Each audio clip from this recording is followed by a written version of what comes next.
당장 멈추세요! 집에 가던 고아 남학생이 어두운 골목에서 외쳤어요. 쇠파이프를 든 남자들이 쓰러진 할아버지를 에워싸고 있었거든요. 애송아, 다치기 싫으면 꺼져. 하지만 그는 물러서지 않았어요. 오히려 할아버지 앞을 가로막고 섰죠. 온몸으로 막아낸 그날 밤, 그는 몰랐습니다. 이 선택이 자신의 인생을 완전히 뒤바꿔 놓을 거라는 거요. 다음 날 남학생의 학교 앞에 검은색 벤츠가 줄지어 들어왔어요. 과연 무슨 일이 벌어진 걸까요? 이야기 시작 전 구독과 좋아요를 눌러주세요. 지금 어디서 듣고 계신지 댓글 남겨주시면 그곳에 따뜻한 행운이 가득하기를 바라겠습니다. 그날 밤은 하늘이 구멍이라도 뚫린 것처럼 비가 쏟아지고 있었습니다. 서울 외곽의 재개발 구역, 텅 빈 상가 골목에는 인적이라고는 찾아볼 수 없었죠.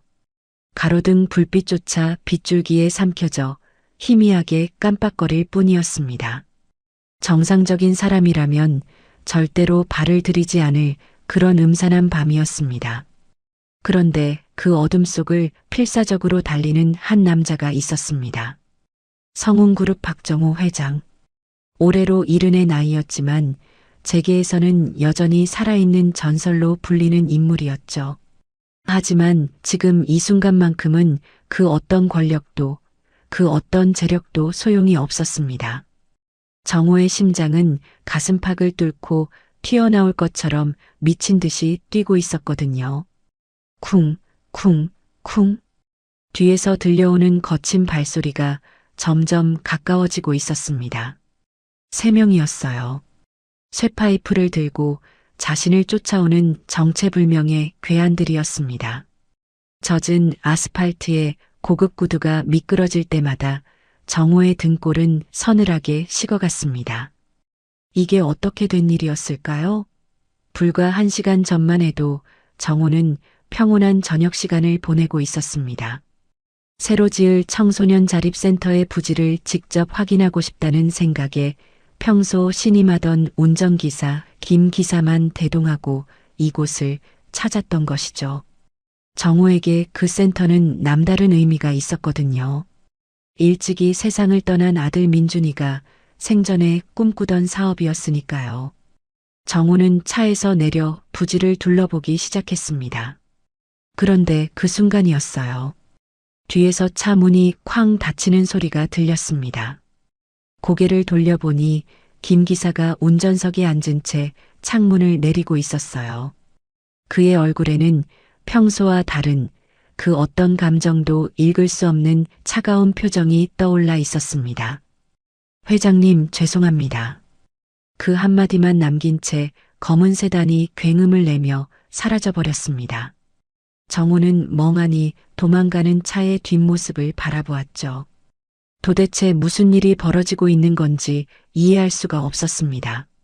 10년 동안 한 번도 의심해 본 적 없던 측근이었거든요.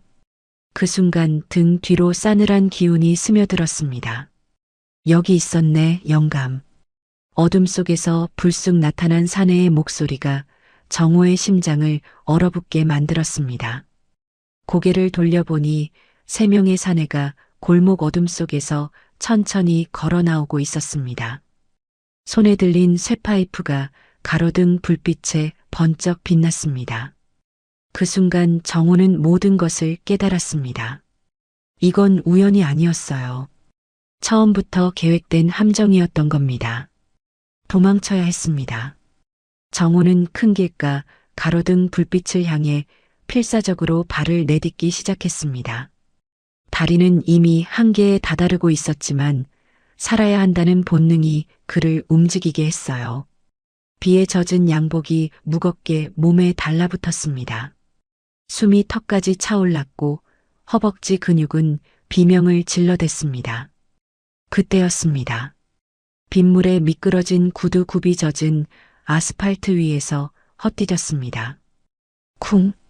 차가운 바닥으로 정호의 몸이 고스란히 쓰러져 내렸죠. 무릎과 손바닥에 찢어지는 듯한 통증이 밀려왔지만 그보다 더 끔찍한 것은 뒤에서 점점 가까워지는 발소리였습니다. 영감님, 운이 여기까지인가 보네. 괴한들이 쓰러진 정호의 주위를 순식간에 에워쌌습니다. 리더로 보이는 사내가 쇠파이프를 손바닥에 탁탁 치며 서서히 거리를 좁혀왔죠. 그 소리가 심장을 찌르는 것만 같았습니다. 정호는 비에 젖은 땅바닥에 엎드린 채 하늘을 올려다보았습니다. 검은 구름 사이로 쏟아지는 빗방울이 눈을 찌르듯 따가웠어요. 이렇게 끝나는 건가? 정호의 입에서 쓴 한숨이 새어나왔습니다. 가슴속 깊은 곳에서 억장이 무너져 내리는 것 같았죠. 바로 그때였습니다. 당장 멈추세요. 뭐 하는 짓이에요? 어둠을 가르는 우렁찬 목소리가 골목을 뒤흔들었습니다. 괴한들이 일제히 고개를 돌렸죠. 골목 입구에 한 남학생이 서 있었습니다. 편의점 아르바이트를 마치고 빗길을 걸어가던 고3 학생 이재현이었습니다. 체구는 작았지만 그 눈빛만큼은 누구보다 강렬하게 타오르고 있었습니다. 애송아, 비켜. 다치기 싫으면. 리더가 쇠파이프를 들어 보이며 위협했습니다. 하지만 재현은 물러서지 않았어요. 오히려 쓰러진 정호를 향해 돌진했습니다. 재현은 정호의 앞을 막아서며 두 팔을 벌렸죠. 할아버지, 괜찮으세요? 재현의 목소리가 떨리고 있었습니다. 무섭지 않은 건 아니었거든요. 하지만 땅바닥에 쓰러진 노인의 모습이 가슴에 비수처럼 꽂혔습니다. 저렇게 힘없이 쓰러진 노인을 모른 척할 수는 없었어요. 재현의 머릿속에 고아원에서 자신을 돌봐주셨던 수녀 원장님의 얼굴이 스쳐 지나갔습니다. 이 애송이가 당장 안 비켜? 리더의 목소리에 살기가 서렸습니다. 그가 쇠파이프를 높이 치켜들었죠. 재현은 눈을 질끈 감으며 정호를 껴안았습니다. 세상에서 가장 연약한 방패였지만 온 힘을 다해 노인을 감싸 안았어요. 무차별적인 타격이 시작되었습니다. 쇠파이프가 등을 내려칠 때마다 재현의 입에서 신음이 터져나왔죠. 뼈가 으스러지는 것 같은 고통이 온몸을 관통했습니다. 하지만 재현은 정호를 놓지 않았어요. 이를 악물고 온몸으로 노인을 감싸며 모든 폭력을 대신 받아냈습니다. 재현의 교복 소매가 찢어지고 등에서는 피가 배어나왔습니다. 눈앞이 하얗게 변하는 것 같았지만 정신을 놓을 수는 없었어요. 할아버지를 지켜야 한다는 생각뿐이었거든요. 불이야, 도와주세요. 재현은 매를 맞으면서도 목청껏 소리를 질렀습니다. 주변 상가의 철제 셔터를 발로 쾅쾅 차며 소음을 만들어냈죠. 상가 빌라 창문이 하나둘 열리기 시작했습니다. 웅성거리는 목소리가 들려오자 괴한들의 얼굴에 당황한 기색이 떠올랐죠. 리더가 이를 갈며 뒤를 돌아보았습니다. 이런, 튀어. 3명의 사내가 어둠 속으로 도주하기 시작했습니다. 발소리가 점점 멀어져 갔죠. 재현은 그제야 긴장이 풀리며 그 자리에 주저앉았습니다. 온몸이 불덩이처럼 뜨거웠어요. 등과 어깨에서 욱신거리는 통증이 밀려왔지만 그보다 먼저 옆에 쓰러진 노인이 눈에 들어왔습니다. 할아버지, 정신 차리세요. 정호는 이미 충격으로 의식을 잃어가고 있었습니다. 하얗게 질린 얼굴, 식은 땀에 젖은 이마. 재현의 가슴이 철렁 내려앉았죠. 이대로 두면 안 된다는 것을 본능적으로 알 수 있었습니다. 재현은 온몸에서 비명을 지르는 고통을 참으며 비틀거리는 몸을 일으켰습니다. 큰 길로 달려나가야 했어요. 택시를 잡아야 했습니다. 재현은 정호의 팔을 자신의 어깨에 둘러매고 한 발 한 발 걸음을 옮겼습니다. 어깨에 전해지는 노인의 체온이 점점 식어가는 것 같아서 더욱 발걸음이 빨라졌죠. 마침내 큰 길에 도착했을 때 마침 빈 택시 한 대가 지나가고 있었습니다. 재현은 있는 힘껏 손을 흔들었어요. 택시가 멈춰섰습니다. 운전기사가 창문을 내리고 두 사람을 훑어보았죠. 상처투성이가 된 학생과 의식을 잃은 노인. 기사의 얼굴에 난색이 떠올랐습니다. 아저씨, 제발요. 재현은 주머니 속을 더듬어 꼬깃꼬깃한 지폐 뭉치를 꺼냈습니다. 전 재산인 3만 원이었죠. 이번 달 용돈의 전부였습니다. 이게 제가 가진 전부예요. 응급실로 가주세요. 제발요. 재현의 눈에서 눈물이 주르륵 흘러내렸습니다. 그 간절한 눈빛에 기사의 표정이 바뀌었죠. 그는 급히 차에서 내려 정호를 뒷좌석에 눕히는 것을 도왔습니다. 택시가 빗속을 가르며 응급실을 향해 달리고 있었습니다. 재현은 뒷좌석에서 정호의 차가워진 손을 자신의 두 손으로 꽉 잡은 채 놓지 않았어요. 손바닥으로 전해지는 노인의 체온이 점점 식어가는 것 같아서 재현의 가슴은 조마조마하게 조여왔습니다. 할아버지, 조금만 참으세요. 금방 도착해요. 택시가 응급실 입구에 급하게 멈춰 서자 재현은 몸을 일으켜 문을 박차고 나갔습니다. 등과 어깨에서 찢어지는 듯한 통증이 밀려왔지만 이를 악물고 참았죠. 사람 살려주세요. 여기 할아버지가 쓰러지셨어요. 재현의 절박한 외침에 응급실 문이 활짝 열렸습니다. 의료진들이 황급히 달려나왔죠. 이동식 침대가 빠르게 응급실 안으로 사라져갔습니다. 그제야 온몸에서 쏟아지는 통증이 한꺼번에 밀려왔습니다. 등이 불에 데인 것처럼 뜨거웠고 어깨는 누군가 망치로 내려치는 것 같았죠. 하지만 재현의 입가에는 안도의 미소가 번졌습니다. 할아버지가 병원에 무사히 도착했다는 사실만으로도 가슴속에서 무거운 돌덩이가 굴러 떨어지는 기분이었거든요. 재현은 벽에 등을 기댄 채 천장을 올려다보며 깊은 한숨을 내쉬었습니다. 휴, 다행이다. 그때였습니다. 재현의 상태를 확인하던 간호사 한 명이 깜짝 놀라 소리를 질렀어요. 어머나 학생도 많이 다쳤잖아. 간호사의 손이 재현의 어깨를 붙잡았습니다. 재현이 고개를 돌려보니 자신의 찢어진 교복이 눈에 들어왔죠. 하얀 와이셔츠는 피와 진흙으로 범벅이 되어 있었고 소매는 찢겨져 너덜너덜했습니다. 이게 뭐야? 당장 치료받아야 해. 간호사가 다급하게 재현의 팔을 잡아 끌었습니다. 하지만 재현은 고개를 저으며 한 발 물러섰어요. 그의 얼굴에 난처한 기색이 떠올랐습니다. 아, 전 괜찮아요. 진짜 별거 아니에요. 재현은 애써 밝은 표정을 지으며 손사래를 쳤습니다. 하지만 그 웃음이 얼마나 억지스러운지는 누가 봐도 알 수 있었죠. 사실 재현에게는 치료를 받을 돈이 없었습니다. 전 재산인 3만 원을 택시비로 내버렸으니까요. 정말 괜찮습니다. 저보다 아까 실려오신 할아버지가 더 급하시잖아요. 할아버지 치료 잘 부탁드려요. 재현은 간호사에게 꾸벅 인사를 하고는 응급실 출입문을 향해 걸음을 옮겼습니다. 다리가 후들거려 제대로 걷기도 힘들었지만 이 악물고 한 발 한 발 내딛었죠. 뒤에서 간호사가 뭐라고 불렀지만 재현은 뒤돌아보지 않았습니다. 응급실 문을 나서는 순간 차가운 빗줄기가 재현의 얼굴을 후려쳤습니다. 비는 여전히 쏟아지고 있었어요. 재현은 찢어진 교복 소매를 부여잡고 어둠 속으로 걸어 들어갔습니다. 갈 곳은 하나뿐이었죠. 자신이 자란 곳, 성모 고아원이었습니다. 한편 응급실 안에서는 작은 소동이 벌어지고 있었습니다.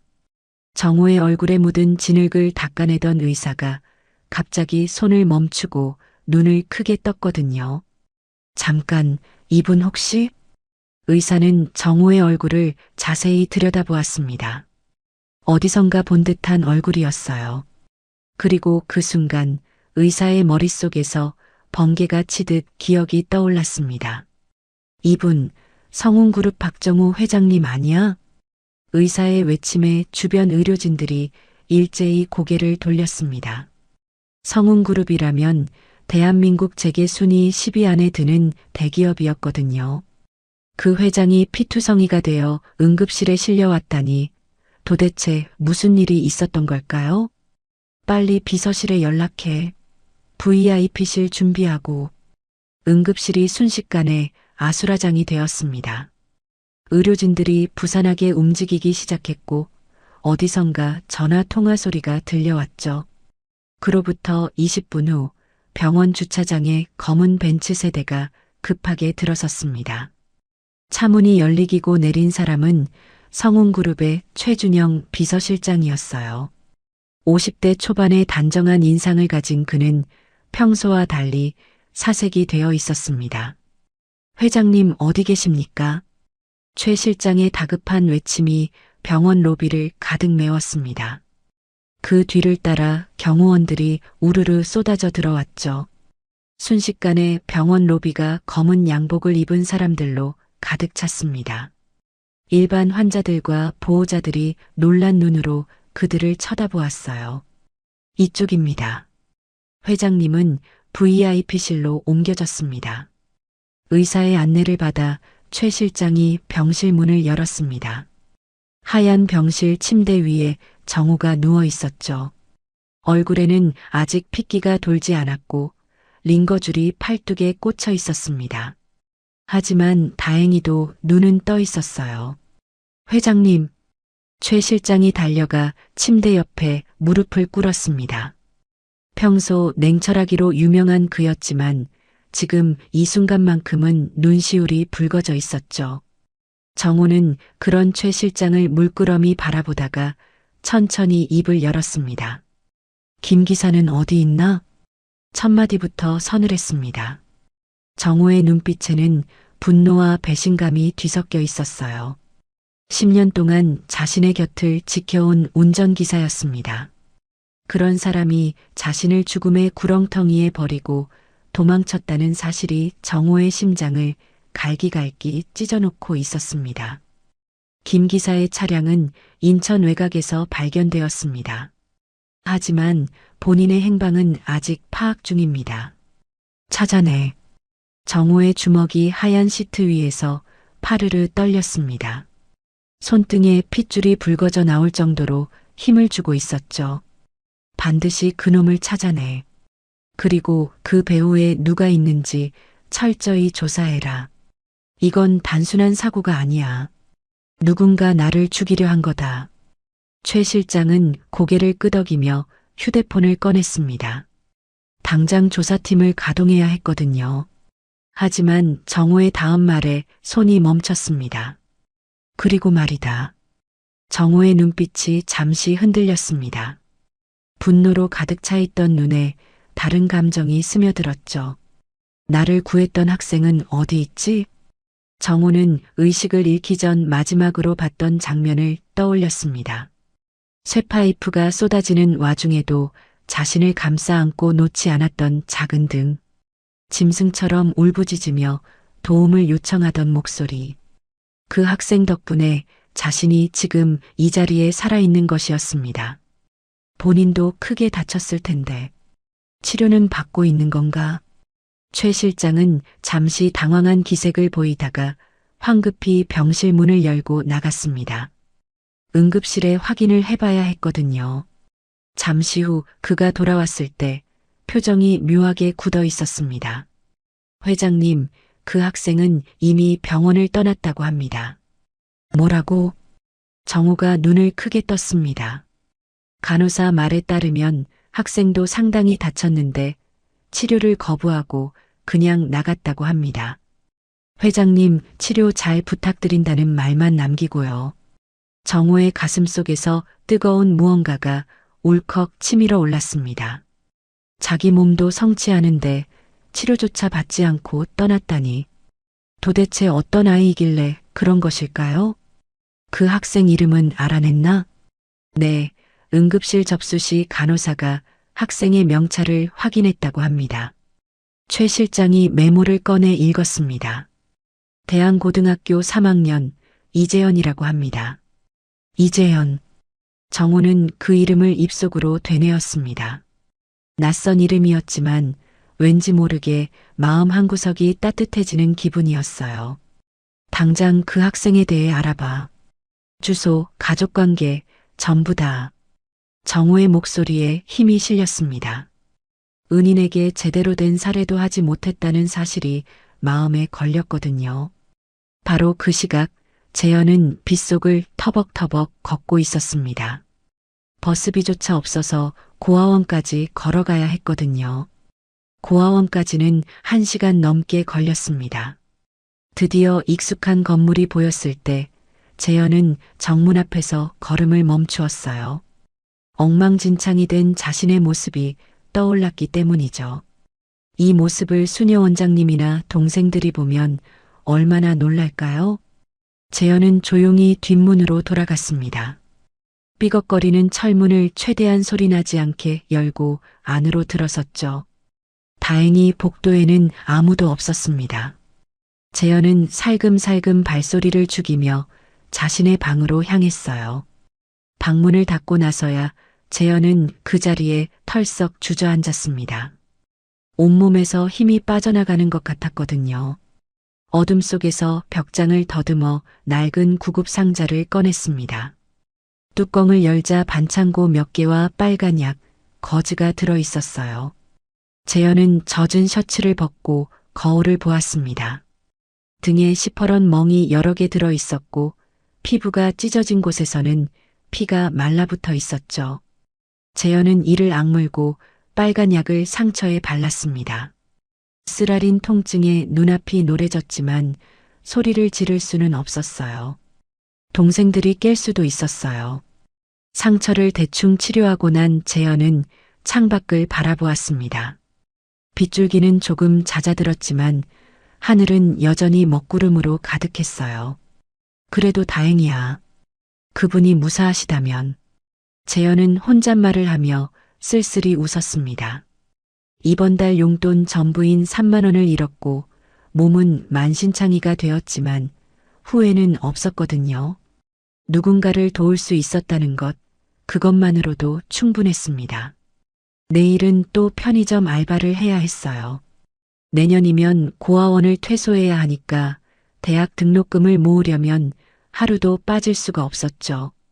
재현은 젖은 교복을 빨래줄에 널고 얇은 이불을 덮었습니다. 할아버지, 꼭 건강하셔야 해요. 재현의 입가에 미소가 번졌습니다. 다음 날 새벽 재현은 거울 앞에 섰습니다. 왼쪽 광대뼈 아래에 퍼렇게 멍이 들어 있었고 입술 한쪽이 터져 딱지가 앉아 있었습니다. 이 얼굴로 아침 식사 시간에 식당에 가면 동생들이 걱정할 게 뻔했어요. 수녀 원장님도 분명 무슨 일이냐고 물으실 거였습니다. 재현은 거울을 보며 한숨을 쉬었어요. 재현은 고아원 식구들이 깨기 전에 서둘러 방을 나섰습니다. 학교에 도착하자 재현은 고개를 숙인 채 책을 펼쳤어요. 멍든 얼굴을 들키고 싶지 않았거든요. 하지만 운명은 재현을 그냥 두지 않았습니다. 야, 이재현. 굵직한 목소리가 교실을 울렸습니다. 재현이 고개를 들자 덩치 큰 남학생이 책상 앞에 떡하니 서 있었어요. 태수였습니다. 학교에서 손꼽히는 일진이자 재현을 가장 괴롭히는 학생이었죠. 얼굴 꼴 좀 봐라. 어제 폐지 줍다 넘어졌냐? 태수가 비웃으며 재현의 턱을 손가락으로 들어 올렸습니다. 재현은 아무 말 없이 태수의 손을 피했어요. 너 어차피 졸업해도 돈 없어서 대학 못 가잖아. 지금이라도 나한테 무릎 꿇고 빌면 우리 아빠 공장에 취업이라도 시켜줄게. 주변 학생들이 킥킥거리며 웃었습니다. 누군가는 재현을 가리키며 수군거렸죠. 쉿, 쟤 고하잖아. 가까이 가지 마, 냄새나. 재현의 주먹이 책상 밑에서 꽉 쥐어졌습니다. 평생 동안 들어온 말이었지만 여전히 가슴에 못이 박히는 것 같았거든요. 하지만 재현은 입을 꾹 다물었습니다. 여기서 싸움을 벌이면 고아원의 민폐가 될 테니까요. 태수가 재현의 책상을 발로 걷어찼습니다. 책과 필통이 바닥으로 우르르 쏟아졌어요. 재현이 몸을 숙여 물건을 주우려는 순간이었습니다. 아, 운동장 좀 봐. 누군가의 외침에 학생들이 일제히 창가로 몰려들었습니다. 검은색 최고급 벤츠 세단 여러 대가 학교 정문을 통과해 운동장으로 진입하고 있었거든요. 저거 성운그룹 마크 아니야? 학생들 사이에서 웅성거림이 커졌습니다. 차문이 열리고 검은 양복을 입은 경호원들이 먼저 내렸어요. 그리고 가장 앞에 선 벤치에서 한 노신사가 위험 있게 걸어 나왔습니다. 저 사람 박정우 회장이야. 교실이 발칵 뒤집어졌습니다. 그리고 잠시 후 교내 방송이 울렸습니다. 3학년 5반 이재현 학생, 지금 즉시 교장실로 오세요. 교실 안이 순식간에 조용해졌습니다. 모든 시선이 재현에게 쏠렸어요. 태수의 얼굴이 일그러졌습니다. 뭐야? 성운그룹 회장이 왜 저 고아를 찾는 거야? 재현은 천천히 자리에서 일어났습니다. 다리가 후들거렸지만 애써 태어난 척 교실을 나섰어요. 넓은 교장실 안에 여러 사람이 있었습니다. 교장 선생님이 소파 한쪽에 앉아 있었는데 평소의 위험은 온데간데 없고 긴장한 표정이었어요. 그 맞은편에 박정우 회장이 앉아 있었습니다.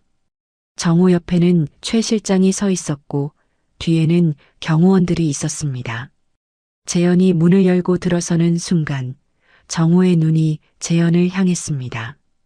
그리고 정우는 숨이 멎는 것 같았어요. 재현의 눈매, 코, 입술의 모양. 어딘가 낯익은 느낌이 온몸을 관통했어요. 정우의 머릿속에서 젊은 시절 아들의 얼굴이 겹쳐졌습니다. 13년 전 교통사고로 세상을 떠난 아들 민준. 그 아이의 젊은 시절과 눈앞의 소년이 너무나 닮아 있었어요. 어찌 이리 닮았단 말이냐? 정우는 가슴이 쿵 내려앉는 것을 느꼈습니다. 하지만 애써 감정을 눌렀어요. 그럴 리가 없었습니다. 우연의 일치일 뿐이야.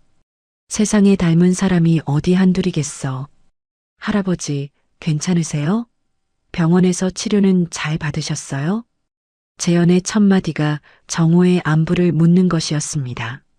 정우는 순간 말문이 막혔어요. 자신을 구해준 은인인데 오히려 걱정을 먼저 하다니.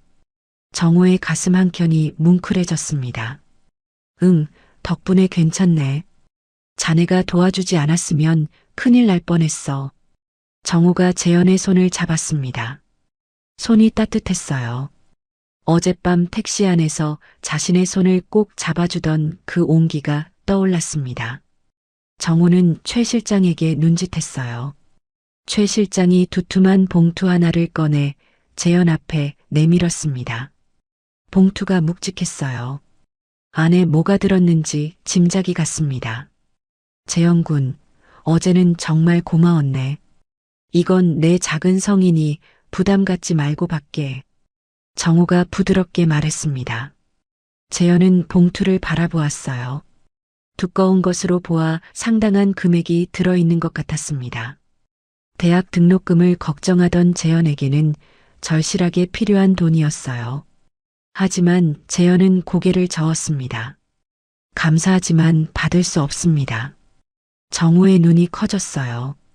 교장 선생님도 놀란 표정이었습니다. 최 실장까지 당황한 기색이 역력했어요. 왜? 자네 덕분에 내가 살았는데. 이 정도는 당연한 거야. 아닙니다. 전 당연한 일을 했을 뿐이에요. 누구라도 그 상황에서는 도왔을 겁니다. 재현의 목소리는 담담했습니다. 눈빛이 흔들리지 않았어요. 큰돈 앞에서도 전혀 동요하지 않는 모습이었습니다. 정우는 재현을 가만히 바라보았어요.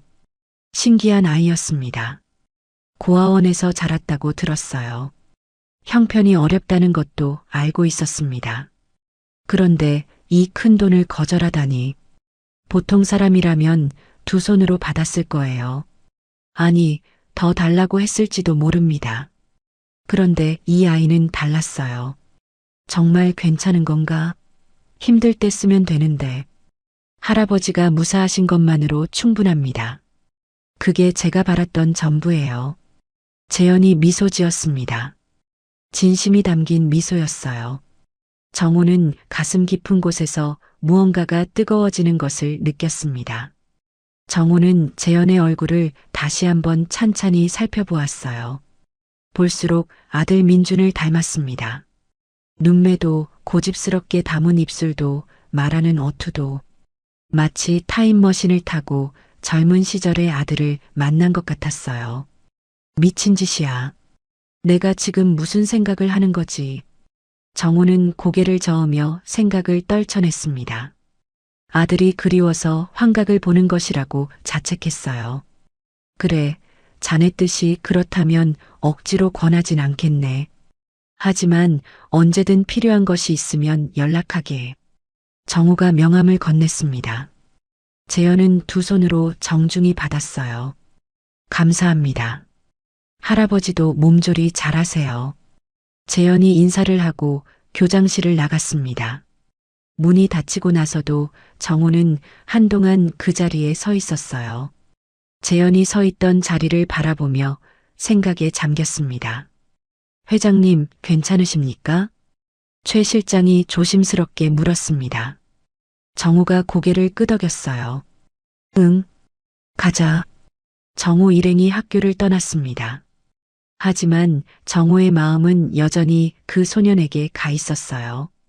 재현은 교실로 돌아왔습니다. 문을 열자마자 모든 시선이 쏟아졌어요. 특히 태수의 눈빛이 날카로웠습니다. 태수가 재현에게 다가왔어요. 야, 성운그룹 회장이 너를 왜 찾아? 태수의 목소리에 불쾌함이 가득했습니다. 재현은 대답하지 않았습니다. 그냥 자리에 앉았어요. 태수가 이를 갈았지만 수업 시간이라 더 이상 시비를 걸지 못했습니다. 한편 집무실로 돌아온 정호는 서류에 집중하지 못했어요. 자꾸만 재현의 얼굴이 떠올랐거든요. 펜을 들었다 놓았다를 반복하며 창밖을 바라보았습니다. 최 실장이 보고를 해도 귀에 들어오지 않았어요. 내가 늙어서 드디어 노망이 났나 보군. 정호는 쓴웃음을 지었습니다. 죽은 자식이 너무 그리워서 학생에게서 아들 얼굴을 찾다니 스스로가 한심하게 느껴졌어요. 하지만 그 생각을 떨쳐낼 수가 없었습니다. 퇴근 시간이 되었어요. 정호는 차에 올라타며 최 실장에게 말했습니다. 최 실장, 재현군 학교 쪽으로 차를 돌리게. 왜요, 회장님? 그냥 멀리서 얼굴이라도 한 번 더 보고 싶어서. 정호의 목소리가 낮았어요. 최 실장은 의아했지만 군말 없이 차를 돌렸습니다. 대안고등학교 근처에 차를 세우고 기다렸어요. 하교 시간이 되자 학생들이 쏟아져 나왔습니다. 재현이 교문을 나서고 있었습니다. 혼자였어요. 다른 학생들은 삼삼오오 모여 웃으며 걸어가는데 재현만 홀로 걸었습니다. 그 모습이 왠지 쓸쓸해 보였어요. 정호가 재현의 뒷모습을 지켜보고 있을 때였습니다. 골목 어귀에서 학생 서너 명이 나타났어요. 태수와 그 무리였습니다. 그들이 재현의 앞을 가로막았어요. 정호의 눈이 가늘어졌습니다. 뭔가 심상치 않은 분위기였거든요. 태수가 재현의 멱살을 잡더니 으슥한 골목으로 밀어 넣었습니다. 뭐 하는 짓이야, 저놈들이. 정호가 급히 차문을 열었어요. 최 실장이 말렸지만 정호는 이미 차에서 내린 뒤였습니다. 경호원들과 함께 골목으로 달려갔어요. 골목 안에서는 태수가 재현을 벽에 밀어붙이고 있었습니다. 아, 성운그룹 회장한테 돈 받았지? 좋은 말할 때 받은 거 내놔. 태수가 재현의 멱살을 흔들었어요. 재현은 저항하지 않았습니다. 맞서 싸우면 더 큰 문제가 될 거라는 걸 알았거든요. 돈 안 받았어. 거짓말하지 마. 너한테 돈 봉투 줬다고 소문 다 났어. 태수가 재현을 벽으로 세게 밀쳤습니다. 그 순간이었어요. 재현의 셔츠 단추가 뜯겨나갔습니다. 그리고 셔츠 안에 감춰져 있던 은색 목걸이가 밖으로 튀어나왔어요. 마침 골목 입구에 도착한 정호의 눈에 그 목걸이가 들어왔습니다. 가로등 불빛에 반짝이는 은색 목걸이. 정호의 심장이 멎는 것 같았습니다. 뭐야?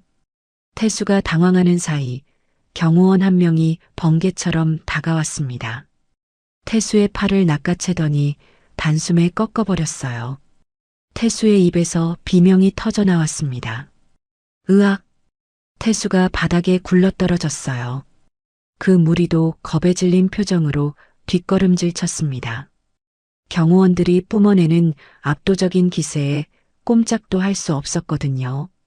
꺼져. 경호원이 낮게 말했습니다. 그 한마디에 태수와 일진 무리는 혼비백산하여 골목을 빠져나갔어요. 도망가면서도 뒤를 돌아보지 못했습니다. 재현은 어리둥절한 표정으로 서 있었어요. 갑자기 나타난 사람들이 자신을 구해준 상황이 이해가 되지 않았거든요. 그때 골목 입구에서 익숙한 노신사가 걸어 들어왔습니다. 낮에 교장실에서 만났던 그 할아버지, 박정호 회장이었어요. 그런데 정호의 얼굴이 이상했습니다. 평소에 위험 있는 모습이 아니었어요. 얼굴이 하얗게 질려 있었고 눈동자가 미세하게 떨리고 있었습니다. 떨리는 손이 천천히 올라갔어요. 그 손가락이 재현의 가슴 쪽을 가리켰습니다. 정확히 말하면 재현의 목에 걸린 은색 목걸이를요. 학생. 정호의 목소리가 떨렸습니다. 70평생을 살아오며 어떤 상황에서도 흔들리지 않던 그였어요. 수천억 원이 오가는 거래에서도 경쟁사의 공격에서도 눈 하나 깜짝하지 않던 사람이었습니다. 그런 정호가 지금 온몸을 떨고 있었어요. 그 목걸이 자네가 어떻게 가지고 있는 건가? 정호의 눈에 눈물이 고여 있었습니다. 재현은 당황했어요. 어디서 났느냐 말이야. 정호의 목소리가 높아졌습니다. 간절함이 담긴 외침이었어요.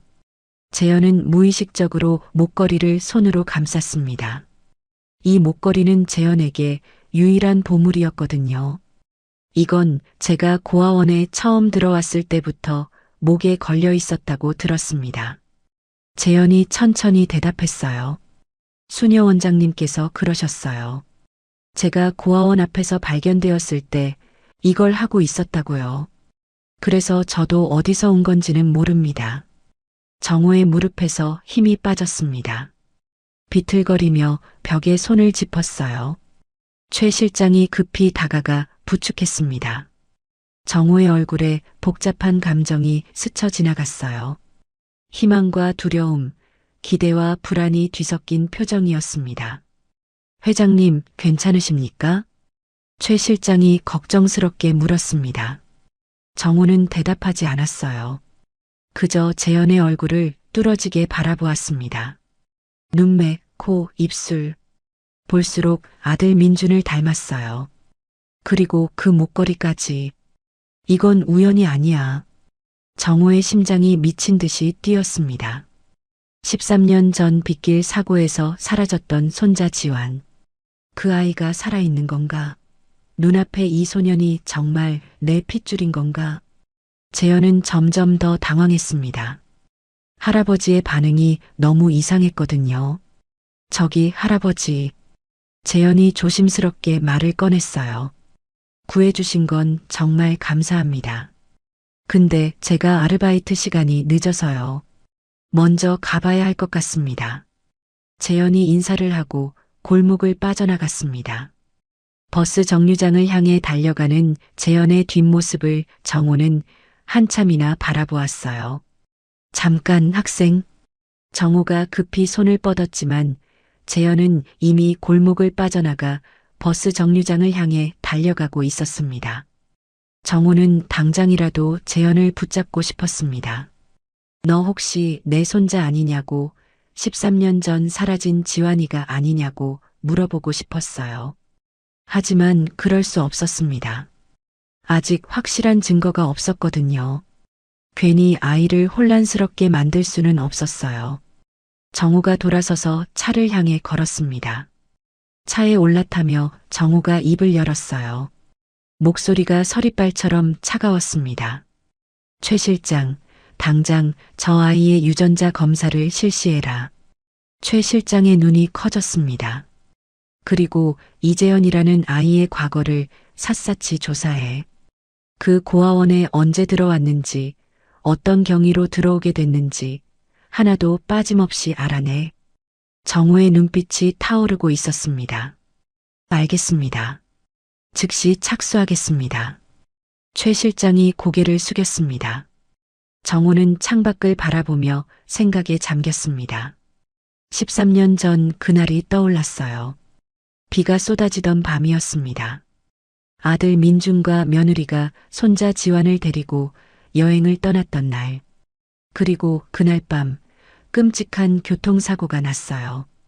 아들 부부는 그 자리에서 세상을 떠났습니다.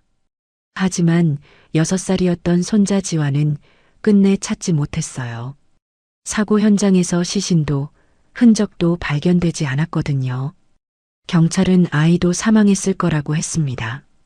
사고 규모가 너무 컸으니까요. 하지만 정우는 포기하지 않았어요. 전국의 사람을 풀어 손자를 찾았습니다. 1년, 5년, 10년.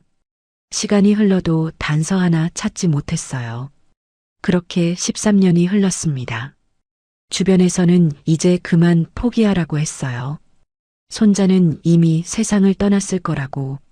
하지만 정우는 끝까지 희망의 끈을 놓지 않았습니다. 그런데 오늘 그 목걸이를 보았어요. 세상에 단 하나뿐인 목걸이. 아들이 직접 디자인하고 가문의 문양까지 새겨 넣은 그 목걸이를 어떻게 다른 사람이 가지고 있을 수 있겠어요? 정우의 눈에서 다시 눈물이 흘러내렸어요. 집으로 돌아온 정우는 서재로 들어갔습니다. 오래된 앨범을 꺼냈어요. 손자 지환의 어린 시절 사진들이 담긴 앨범이었습니다.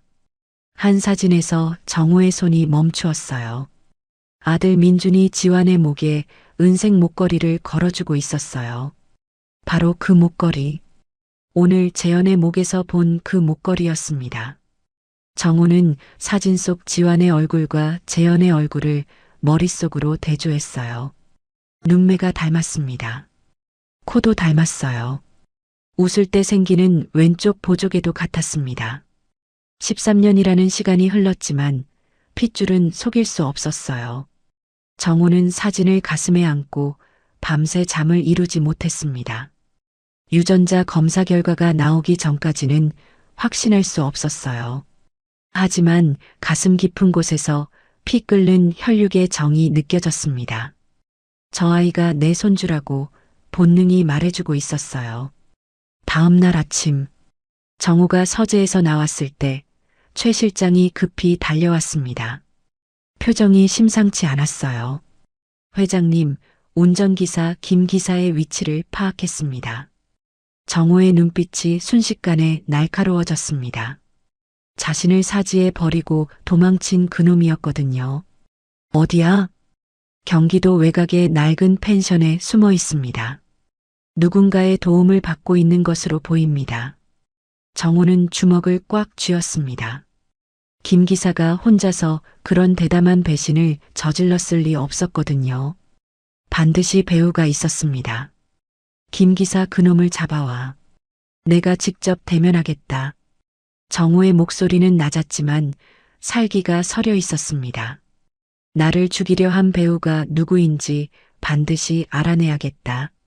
성운그룹 본사 건물 꼭대기층. 부회장실에서 박정식이 창밖을 바라보고 있었습니다. 47살의 정식은 정우의 조카였어요. 정우에게는 자녀가 아들 민준 하나뿐이었는데 13년 전 교통사고로 세상을 떠났습니다. 그 후로 정식은 성운그룹의 2인자 자리에 올랐어요. 하지만 정식의 야망은 2인자로 만족하지 않았습니다. 그는 성운그룹 전체를 원했어요. 자신이 모든 것을 차지할 수 있을 거라고 생각했습니다. 그때 비서가 급히 들어왔어요. 부회장님, 긴급 보고입니다. 뭔데? 정식이 귀찮다는 듯 물었습니다. 비서의 얼굴이 창백했어요. 회장님께서 살아 돌아오셨습니다. 그리고 김 기사의 행방을 추적 중이라고 합니다. 정식의 손에 들린 물컵이 바닥에 떨어졌습니다. 쨍그랑 유리가 깨지는 소리가 부회장실에 울려 퍼졌어요. 정식의 얼굴이 일그러졌습니다. 뭐라고? 살아있어? 정식의 목소리가 떨렸어요. 며칠 전 김 기사를 매수해서 정호를 제거하려 했던 계획이 실패한 거였습니다. 그것도 완전히요. 정식은 황급히 휴대폰을 꺼냈어요. 김 기사에게 전화를 걸었습니다. 신호음이 몇 번 울리더니 김 기사가 받았어요. 여보세요? 김 기사의 목소리가 불안하게 떨리고 있었습니다. 이 멍청한 놈아, 회장이 살아있다며? 정식이 낮고 날카로운 목소리로 다그쳤어요. 부회장님, 저도 몰랐습니다. 괴한들이 분명히 처리한다고 했는데 갑자기 어떤 학생이 나타나서 학생? 무슨 학생? 모르겠습니다. 고등학생 같았는데 그 애가 회장님을 구해서 정식의 이마에 핏줄이 도드라졌어요. 어처구니가 없었습니다. 완벽하게 짠 계획이 어떤 학생 하나 때문에 무너지다니. 지금 어디야? 경기도 외곽 펜션에 숨어 있습니다. 회장이 내 위치를 알아냈대. 당장 도망가. 정식이 전화를 끊었습니다. 손이 떨리고 있었어요. 김 기사가 잡히면 모든 게 끝이었습니다. 자신이 배우라는 사실이 밝혀지면 감옥에 가는 것은 물론이고 평생 쌓아온 모든 것을 잃게 될 거였어요. 같은 시각 경기도 외곽의 낡은 펜션. 김 기사는 전화를 끊고 사색이 되어 있었습니다. 손이 부들부들 떨렸어요. 김 기사는 허둥지둥 가방을 챙기기 시작했어요. 옷가지와 돈을 대충 쑤셔 넣고 뒷문을 향해 달려갔습니다. 숲길로 빠져나가면 도망갈 수 있을 거라고 생각했어요. 뒷문을 열었습니다. 그리고 그 자리에 얼어붙었어요. 검은 양복을 입은 남자들이 숲길을 가로막고 서 있었거든요. 그 선두에 최 실장이 있었습니다. 서늘한 미소를 띠고 있었어요. 어딜 가시나, 김 기사? 최 실장의 목소리가 차갑게 울렸습니다. 김 기사의 얼굴이 하얗게 질렸어요. 아니, 이게...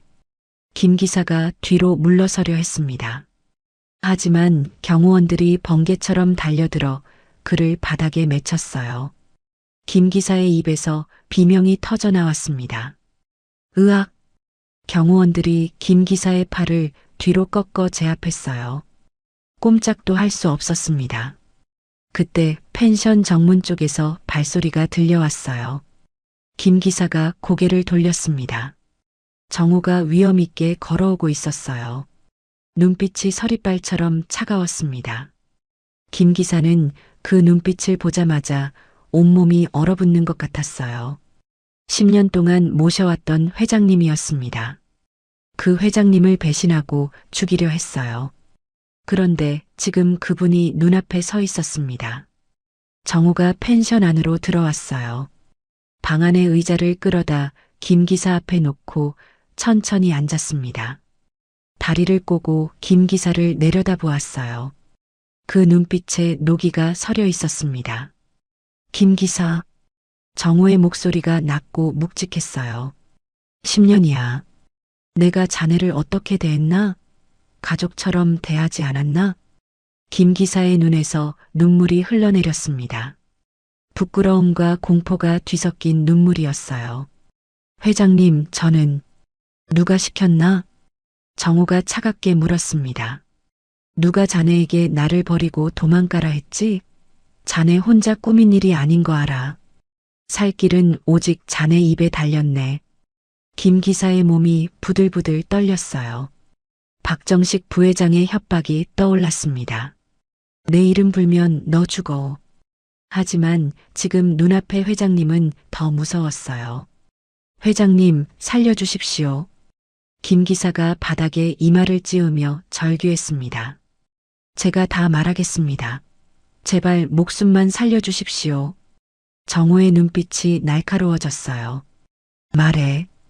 박정식 부회장님이 시켰습니다. 김 기사가 울부짖었어요.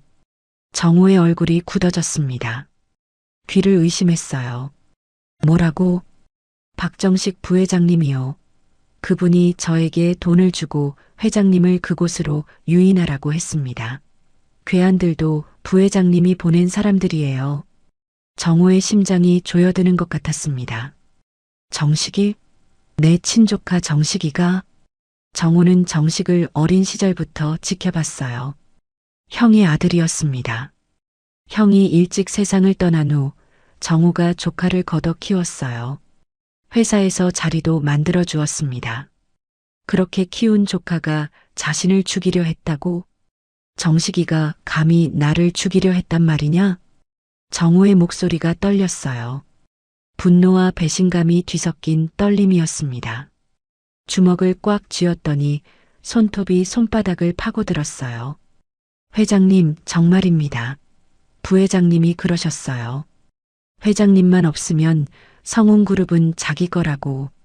더 이상 늙은이 밑에서 눈치 보기 싫다고요. 김 기사가 바닥에 엎드린 채 모든 것을 털어놓았습니다. 박정식이 어떻게 자신을 매수했는지, 괴한들을 어떻게 섭외했는지, 계획이 어떻게 진행되었는지 하나도 빠짐없이 자백했어요. 정호는 듣는 내내 아무 말도 하지 못했습니다. 가슴이 찢어지는 것 같았어요. 피를 나눈 조카에게 배신당했다는 사실이 믿기지 않았습니다. 김 기사를 데려가라. 정호가 낮게 명령했어요. 경호원들이 김 기사를 끌고 나갔습니다. 정호는 빈 방에 홀로 남았어요. 한참 동안 아무 말 없이 앉아 있었습니다. 주먹이 부들부들 떨렸어요. 눈에서 눈물이 흘러내렸습니다. 분노의 눈물이었어요. 정식아, 내가 어떻게 나한테 이럴 수 있느냐? 정호는 이를 악물었습니다.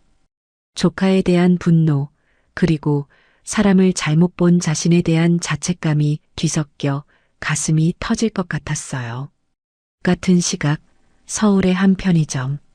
재현은 아무것도 모른 채 일을 하고 있었습니다. 저녁 8시가 넘은 시간이었어요. 손님이 뜸한 틈을 타서 재현은 창가 구석에 앉아 수능 문제집을 펼쳤습니다. 한 손에는 종이컵에 담긴 커피를 들고 있었어요. 편의점에서 일하면 유통기한이 지난 음식을 먹을 수 있었습니다. 오늘 저녁도 폐기 처분될 도시락으로 때웠어요. 재현은 차가운 도시락을 먹으며 문제를 풀었어요. 수능까지 3달밖에 남지 않았거든요.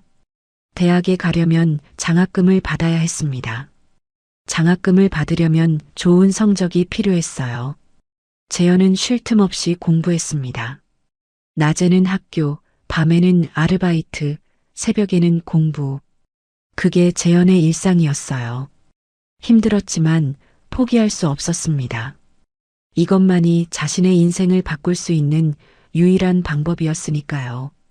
그때 편의점 문이 열리고 손님 한 명이 들어왔어요. 평범한 차림의 중년 남자였습니다. 재현은 자리에서 일어나 카운터로 갔어요. 어서 오세요. 재현은 얼른 도시락을 숨기고 일어섰습니다. 검은 캐주얼 코트를 입은 중년 남자였죠.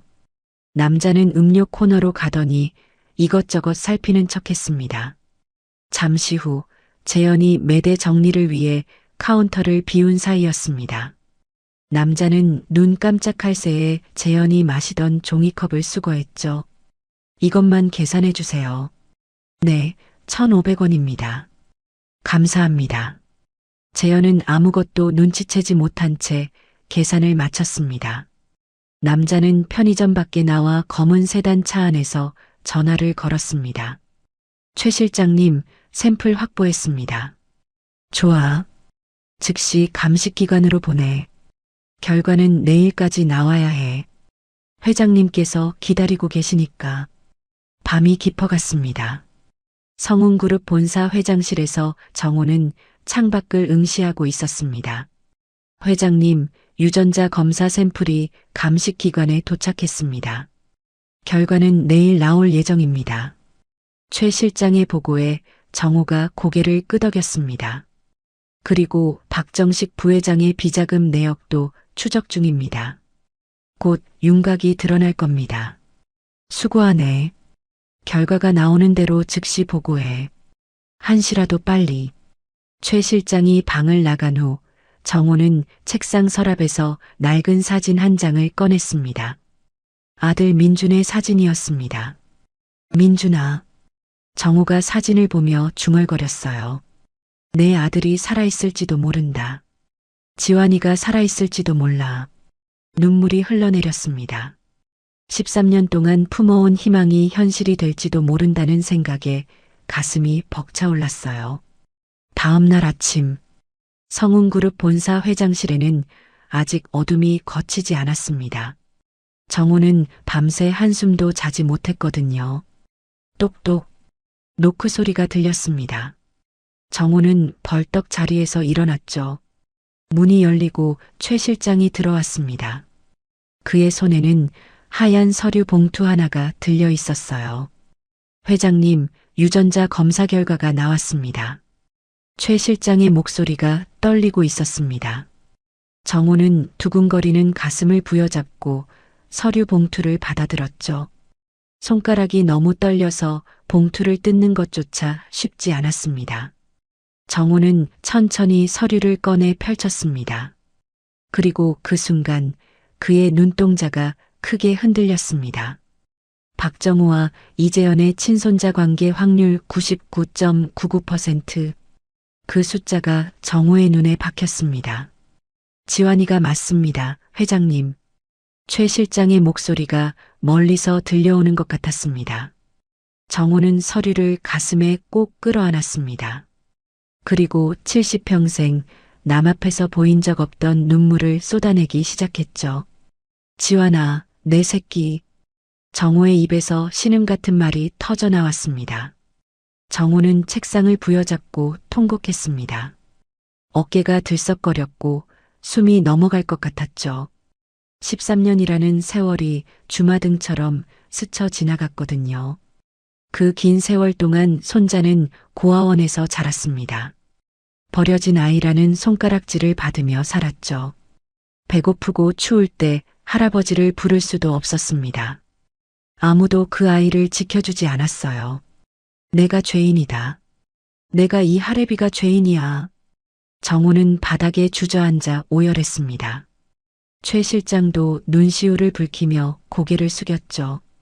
한참을 울던 정호가 갑자기 고개를 번쩍 들었습니다. 그의 눈빛이 달라져 있었거든요. 슬픔이 분노로 바뀌고 있었습니다. 어제 골목에서 본 장면이 떠올랐습니다. 태수라는 놈이 재현의 멱살을 잡고 흔들던 그 광경이요. 제 손주를 그렇게 괴롭히던 그 버러지 같은 놈들의 얼굴이 선명하게 떠올랐죠. 최 실장, 정호의 목소리가 서늘하게 변했습니다. 당장 차 준비해. 지금 바로 학교로 간다. 같은 시각 3학년 5반 교실. 쉬는 시간이었습니다. 태수가 재현의 책상 앞에 와서 시비를 걸고 있었어요. 야, 이재현. 태수가 재현의 책상을 발로 걷어찼습니다. 책상이 삐걱거리며 밀려났어요. 너 도대체 성운그룹 노인네랑 무슨 사이야? 그 할아버지가 왜 너 같은 고아를 찾아온 거냐고. 태수의 목소리에 짜증이 가득했습니다. 뭐야? 혹시 잃어버린 할아버지라도 되냐? 태수가 비웃었습니다. 주변 학생들도 킥킥거렸어요. 재현은 아무 말 없이 책상만 바라보았습니다. 반응하면 더 귀찮아질 뿐이니까요. 야, 대답 안 해? 태수가 재현의 멱살을 잡으려 손을 뻗었습니다. 바로 그 순간이었어요. 쾅!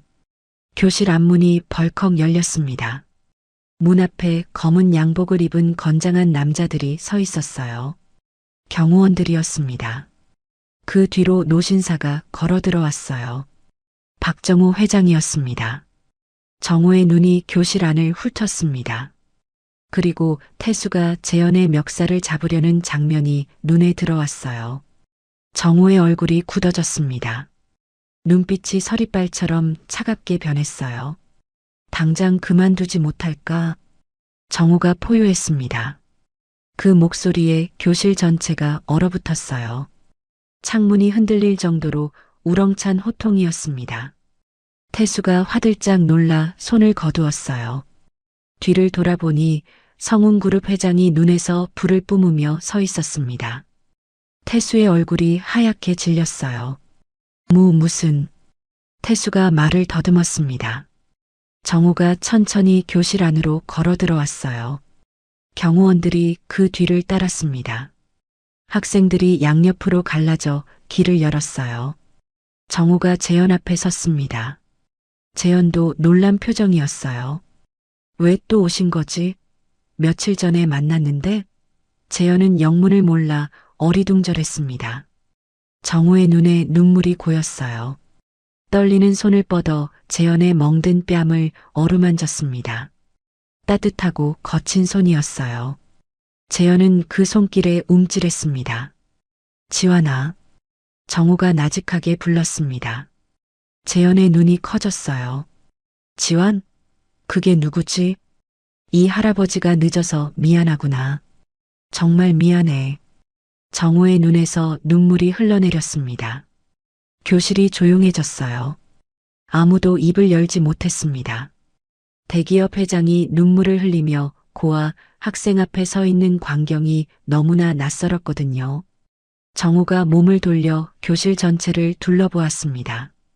그리고 우렁찬 목소리로 선언했어요. 이 아이는 내 유일한 혈육이다. 성운그룹의 후계자 박지환이야. 교실이 폭발했습니다. 뭐라고? 성운그룹 후계자? 저 고아가? 학생들이 웅성거렸어요. 태수는 입이 떡 벌어진 채 아무 말도 못했습니다. 머릿속이 하얗게 변했어요. 자신이 그동안 괴롭혔던 고아가 성운그룹 회장의 손자라고? 정우가 태수를 노려보았습니다. 감히 누가 내 손주에게 손을 댔느냐? 그때 교장과 담임이 허겁지겁 뛰어들어왔습니다.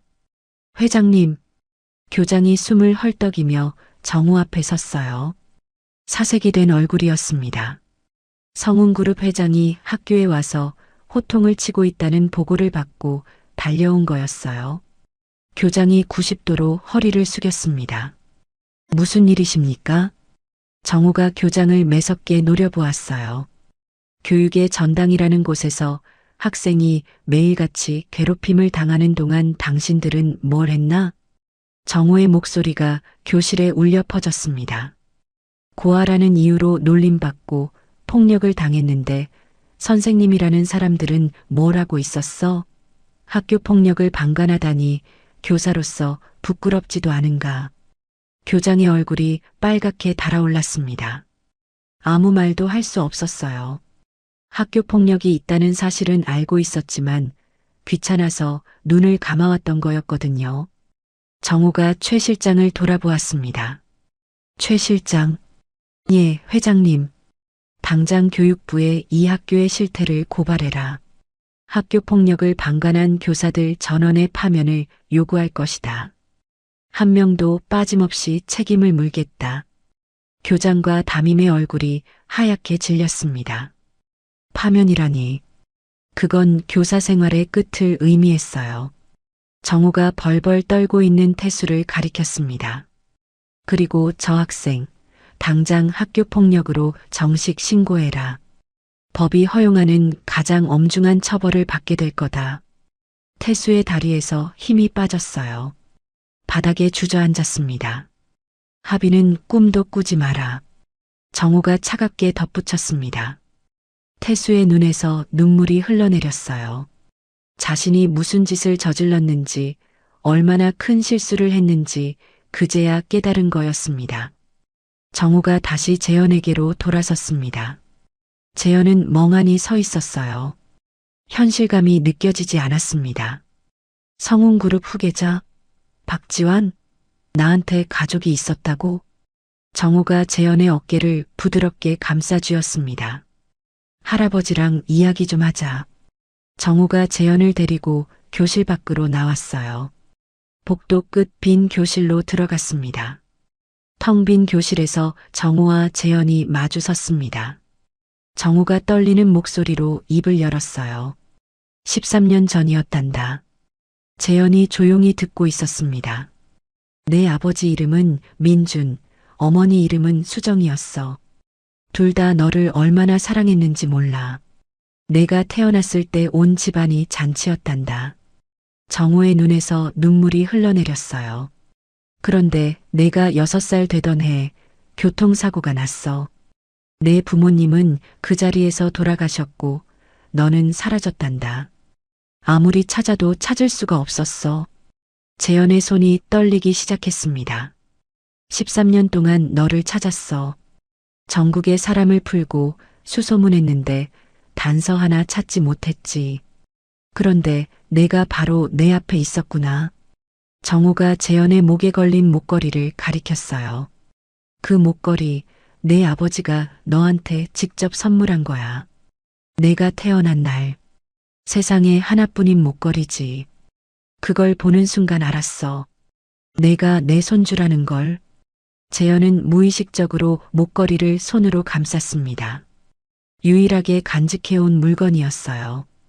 부모님이 누군지도 모른 채 이 목걸이만이 유일한 연결고리라고 생각했습니다. 그런데 그게 진짜였어요. 정말로 가족이 있었던 거였습니다. 재현의 눈에서 눈물이 터져 나왔어요. 재현의 목소리가 갈라졌습니다. 저는 버림받은 게 아니었나요?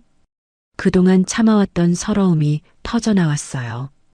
고아라고 놀림받을 때마다, 부모 없는 놈이라고 손가락질 받을 때마다 속으로 삼켰던 눈물이었습니다. 부모님이 저를 사랑하긴 하셨나요? 재현이 울부짖었어요. 정호의 가슴이 찢어지는 것 같았습니다. 오냐, 내 새끼. 정호가 재현을 끌어안았습니다. 너는 버려진 게 아니야. 내 아버지와 어머니가 너를 얼마나 사랑했는지 몰라. 너를 얻고 온 세상을 다 얻은 것처럼 기뻐했단다. 정호도 울고 있었어요. 이 못난 할아버지가 너를 늦게 찾아서 정말 미안하구나. 13년 동안 혼자 두어서 미안해. 재현은 정호의 품에 안겨 어린아이처럼 통곡했습니다. 평생 쌓아왔던 외로움과 서러움이 눈물이 되어 쏟아져 나왔어요. 정호도 손자를 꼭 껴안고 함께 울었습니다. 얼마나 시간이 흘렀을까요? 눈물이 조금 잦아들었습니다. 정호가 재현의 어깨를 잡고 눈을 마주쳤어요. 지환아, 이제 집으로 가자. 할아버지랑 같이 살자. 재현은 눈물로 범벅이 된 얼굴로 고개를 끄덕였습니다. 정호와 재현이 학교를 나왔어요. 운동장에 줄지어 선 벤치 앞에 전교생이 모여 있었습니다. 모두 숨을 죽이고 두 사람을 바라보았어요. 정호가 재현의 어깨를 감싸며 차로 향했습니다. 재현은 차 안에서 창밖을 바라보았어요. 정호가 재현의 손을 잡았습니다. 이제 다 괜찮아질 거야. 할아버지가 지켜줄 테니까. 재현은 고개를 끄덕이며 정호의 손을 꽉 쥐었어요. 따뜻했습니다. 18년 만에 처음 느껴보는 가족의 온기였습니다. 검은 세단이 거대한 철문 앞에 멈춰 섰습니다. 재현은 차창 밖을 바라보다 숨이 멎을 뻔했습니다. 눈앞에 펼쳐진 광경이 도저히 현실 같지 않았거든요. 드라마에서나 봤던 대저택이 그의 눈앞에 있었습니다. 여기가 어디예요? 재현이 멍한 목소리로 물었습니다. 내 집이다. 정호가 재현의 손을 잡으며 대답했죠. 이제부터 여기가 내가 살 곳이야. 원래 내가 있어야 했던 곳이지. 차에서 내린 재현은 두 다리가 후들거렸습니다. 이런 곳에 발을 들여놓는다는 게 믿기지 않았습니다. 정호는 재현의 손을 이끌고 2층으로 올라갔습니다. 그리고 복도 끝에 있는 방 앞에 멈춰섰죠. 이 방이 내 방이란다. 정우가 문을 열었습니다. 재현은 방 안으로 한 발짝 들어서다가 그 자리에 얼어붙었습니다. 방 안에는 어린아이의 물건들이 그대로 보존되어 있었거든요. 벽에는 동화책 포스터가 붙어 있었고 책장에는 색이 바랜 그림책들이 꽂혀 있었습니다. 작은 침대 위에는 낡은 곰 인형이 놓여 있었죠. 이건 뭐예요? 재현의 목소리가 떨렸습니다.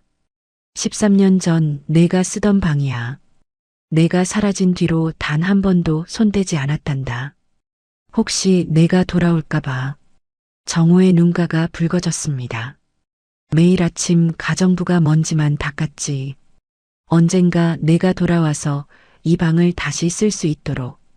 재현은 천천히 방 안을 둘러보았습니다. 창가에 놓인 작은 책상 위에 크레파스가 굴러다니고 있었죠. 아마 6살짜리 아이가 그림을 그리다 말고 놓아둔 것일 거예요. 그때 재현의 시선이 책장 한쪽에 꽂힌 낡은 사진첩에 멈췄습니다. 재현은 조심스럽게 사진첩을 꺼내 펼쳤습니다. 그리고 첫 장을 넘기는 순간 심장이 쿵 하고 내려앉았습니다. 사진 속에는 젊은 남녀가 있었습니다. 남자는 정호와 눈매가 똑같았고 여자는 환하게 웃고 있었죠. 그리고 그 두 사람의 품에는 작은 아기가 안겨 있었습니다. 재현의 눈에서 눈물이 뚝뚝 떨어졌습니다. 이분들이 제 부모님이에요? 그래. 내 아버지 민준이와 내 어머니 수정이란다. 정우가 사진을 가리키며 말했습니다. 이 사진은 내가 100일 때 찍은 거야. 민준이가 얼마나 기뻐했는지 모른다. 아들 낳았다고 온 동네방네 자랑하고 다녔지. 재현은 사진 속 부모님의 얼굴을 손가락으로 조심스럽게 쓰다듬었습니다. 평생 한 번도 본 적 없는 얼굴이었거든요. 꿈에서조차 상상해 본 적 없는 얼굴이었습니다. 저를 안고 웃고 계시네요. 재현의 목소리가 갈라졌습니다. 정말 행복해 보여요. 그랬지. 내가 태어나고 집에 웃음이 끊이질 않았단다.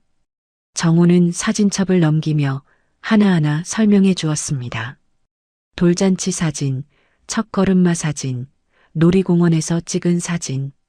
모든 사진 속에서 재현의 부모님은 행복하게 웃고 있었죠. 그때 재현의 눈에 사진첩 옆에 놓인 낡은 노트 한 권이 들어왔습니다. 이건 뭐예요? 내 어머니가 쓴 육아일기란다. 내가 태어난 날부터 썼지. 재현은 떨리는 손으로 일기장을 펼쳤습니다. 손때가 묻어 누렇게 변한 종이 위에 어머니의 글씨가 빼곡했습니다. 첫 페이지가 눈에 들어왔습니다. 우리 지환이가 오늘 처음으로 뒤집기를 했다. 온 집안 식구가 박수를 쳤다. 민준 씨는 너무 기뻐서 눈물까지 흘렸다. 지환아, 엄마 아빠는 너를 세상에서 제일 사랑한단다. 재현은 다음 페이지를 넘겼습니다. 첫 걸음마를 뗀 날. 지환아, 넌 우리에게 온 기적이야. 엄마 아빠는 너를 세상 누구보다 사랑해. 재현의 눈에서 눈물이 폭포처럼 쏟아졌습니다. 기적? 어머니는 자신을 기적이라고 불렀습니다. 평생 버려진 아이라고 생각했습니다. 부모가 자신이 필요 없어져 버렸다고 생각했죠. 그런데 어머니는 자신을 기적이라고 불렀습니다. 세상 누구보다 사랑한다고 썼습니다. 엄마. 재현은 일기장을 가슴에 꼭 끌어안았습니다. 아빠. 그리고 짐승처럼 울부짖기 시작했습니다. 평생 쌓아온 서러움과 외로움이 한꺼번에 터져 나왔거든요. 저 버려진 줄 알았어요. 부모님이 저를 사랑 안 하는 줄 알았어요. 그래서 평생 원망했어요. 왜 나를 낳았냐고, 차라리 낳지 말지 그랬냐고. 재현의 통곡이 방 안을 가득 채웠습니다. 그런데 사랑했대요. 기적이래요. 저를 기적이라고 불렀대요. 정우는 손자를 끌어안고 함께 울었습니다.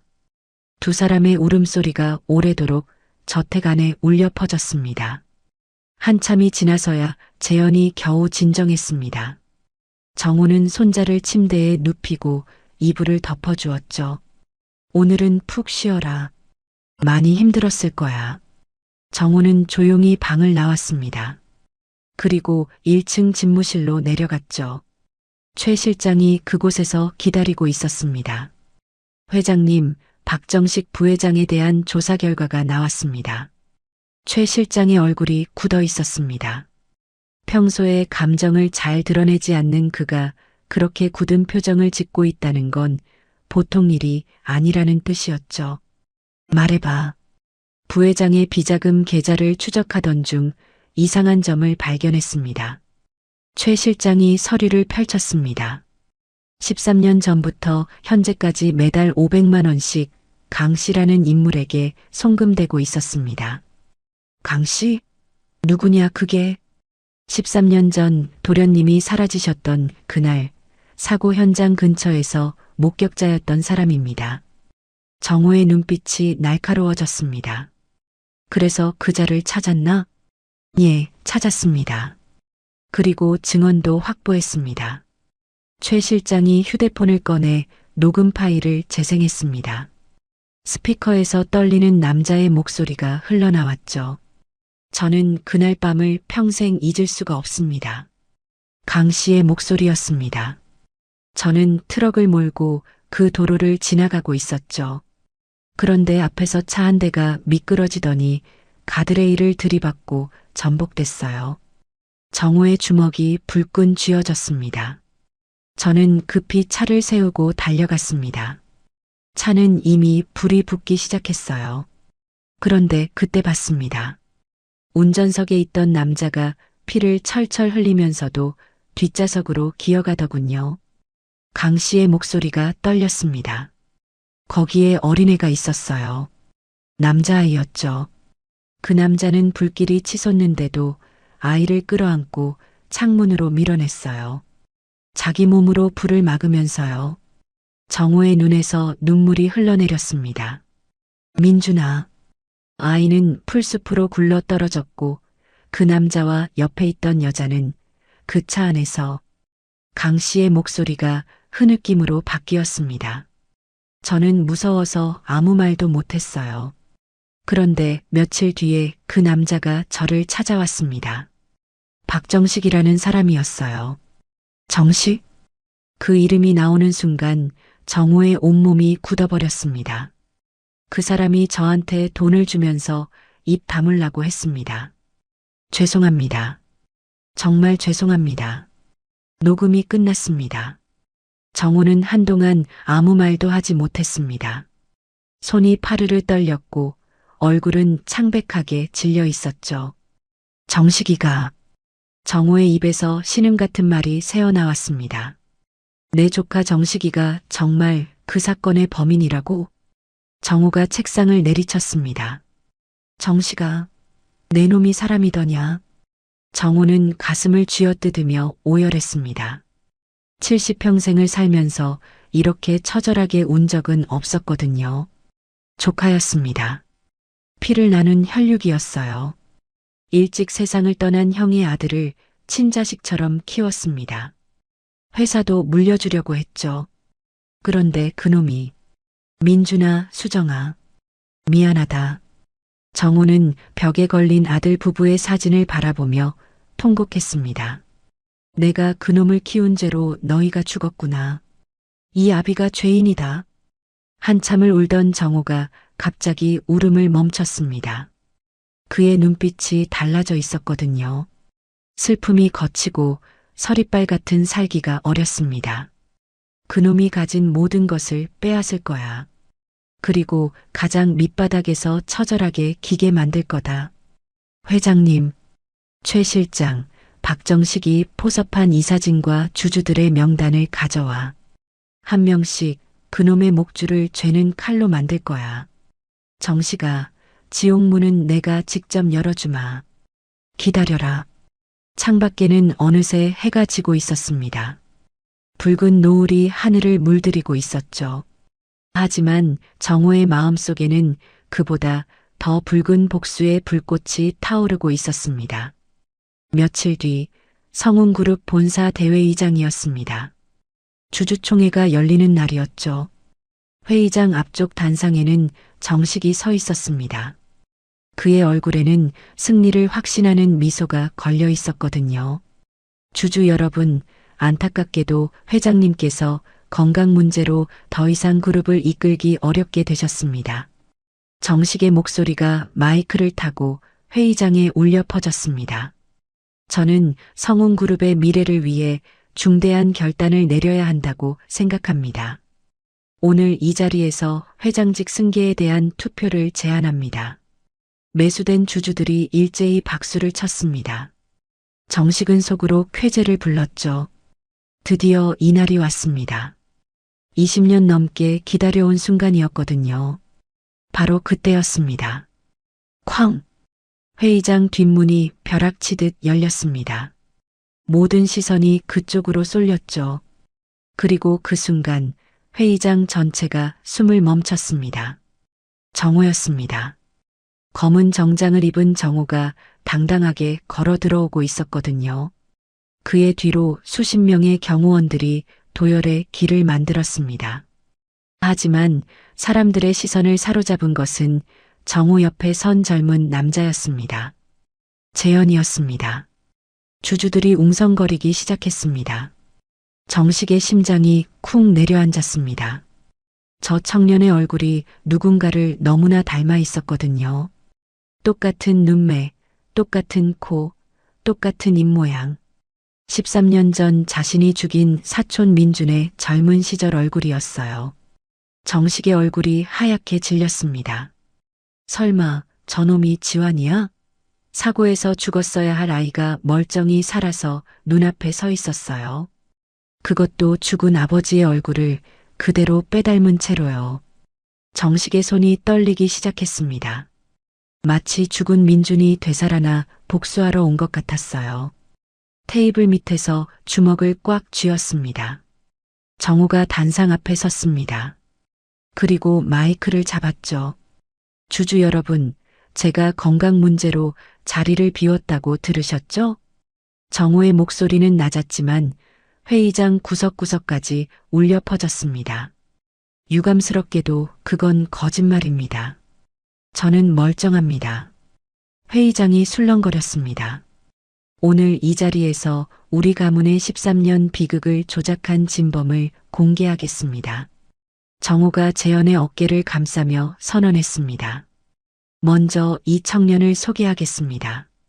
이 아이는 13년 전 교통사고로 사라졌던 내 손자 박지환입니다. 유전자 검사 결과 일치가 확인되었습니다. 회의장이 폭발했습니다. 손자가 살아 있었다고? 13년 만에 찾았단 말이야?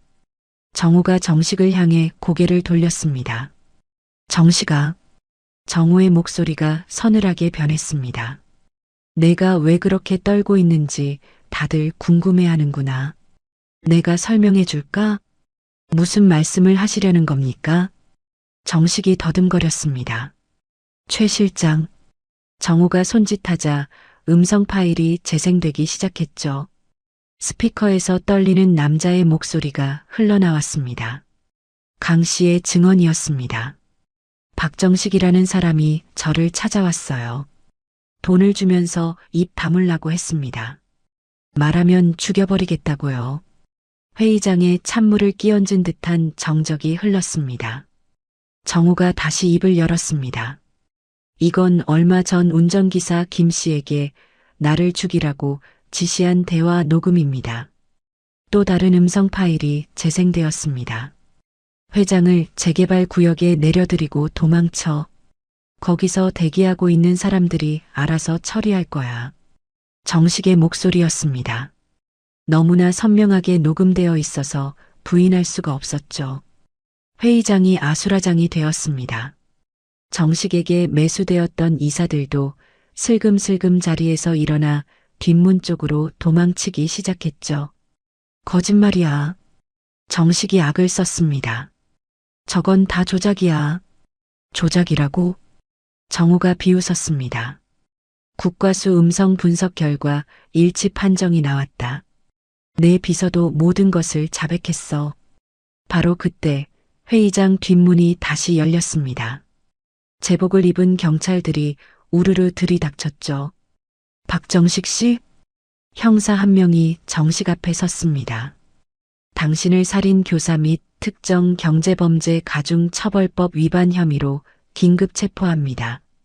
차가운 수갑이 정식의 손목에 채워졌습니다. 이럴 수 없어. 나 박정식이야. 성운그룹 부회장이라고. 정식이 발버둥쳤습니다. 하지만 경찰들은 그를 짐짝처럼 끌고 나갔죠. 내 거야. 성우는 내 거라고. 정식의 비명소리가 복도 저 멀리까지 울려 퍼졌습니다. 정식이 끌려나가자 회의장이 다시 조용해졌습니다. 정우는 주주들을 둘러보며 입을 열었죠. 오늘부로 박정식에게 포섭되었던 이사 전원을 해임합니다. 그리고 정우가 재현의 어깨를 감싸 안았습니다. 제 손자 박지환을 성운그룹의 정식 후계자로 공표합니다. 잠시 정적이 흘렀습니다. 그리고 한 주주가 자리에서 일어나 박수를 치기 시작했죠. 그 박수는 순식간에 회의장 전체로 퍼져나갔습니다. 우레와 같은 박수 소리가 회의장을 가득 채웠습니다. 재현은 멍하니 그 광경을 바라보았습니다.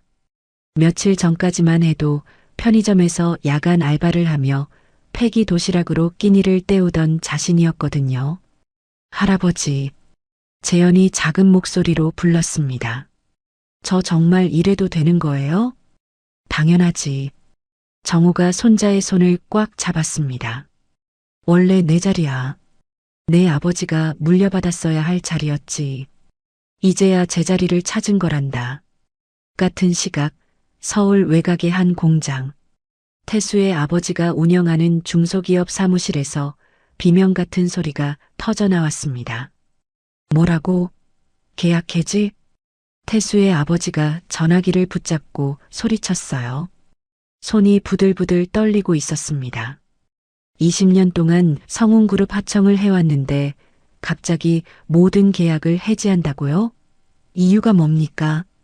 전화기 너머로 차가운 목소리가 흘러나왔어요. 회장님의 지시입니다. 더 이상의 거래는 없습니다. 전화가 끊어졌습니다. 태수의 아버지는 전화기를 손에 쥔 채 멍하니 서 있었어요. 성운그룹과의 하청 계약이 회사 매출의 80%를 차지하고 있었거든요. 그게 한순간에 사라진 거였습니다. 태수의 아버지가 바닥에 주저앉았습니다. 파산이었어요. 20년 동안 쌓아온 모든 것이 무너지는 순간이었습니다. 그 시각 태수는 경찰서에 있었어요. 학교 폭력 혐의로 조사를 받고 있었습니다. 우리 아버지가 합의해 줄 거야. 돈으로 해결하면 되잖아. 태수가 발버둥 쳤습니다. 하지만 담당 형사가 고개를 저었어요. 합의 의사 없다더라. 그리고 내 아버지 회사 오늘 부도 났다던데? 태수의 얼굴이 하얗게 질렸습니다. 뭐라고요? 성운그룹이 모든 거래를 끊었대. 너희 아버지 회사가 성운그룹 하청으로 먹고 살았다는 거 몰랐어? 태수의 머릿속이 하얗게 변했어요. 자신이 그토록 무시하고 조롱했던 거야. 우리 아버지 공장에 취업이나 하라고 비웃었던 그 아이가 성운그룹 후계자였습니다. 그리고 자신의 아버지 회사는 그 성운그룹의 하청으로 먹고 살았던 거였어요. 며칠 후 태수는 소년원에 송치되었습니다. 상습 학교 폭력, 금품 갈취, 폭행, 죄목이 한두 가지가 아니었거든요. 성운그룹 법무팀이 철저하게 증거를 수집해서 제출한 결과였어요. 소년원으로 끌려가는 태수의 얼굴에는 공포와 절망이 가득했습니다. 학교 폭력을 방관했던 교장과 담임도 무사하지 못했습니다. 교육부에 특별감사가 들어왔고 그들의 비리가 줄줄이 드러났죠. 결국 두 사람 모두 영구 제명되어 교단을 떠나야 했습니다. 그날 저녁 정호는 집무실에서 아들 부부의 사진을 바라보고 있었습니다. 민준아, 수정아, 정호는 사진 속 아들과 며느리에게 나직이 말을 건넸습니다.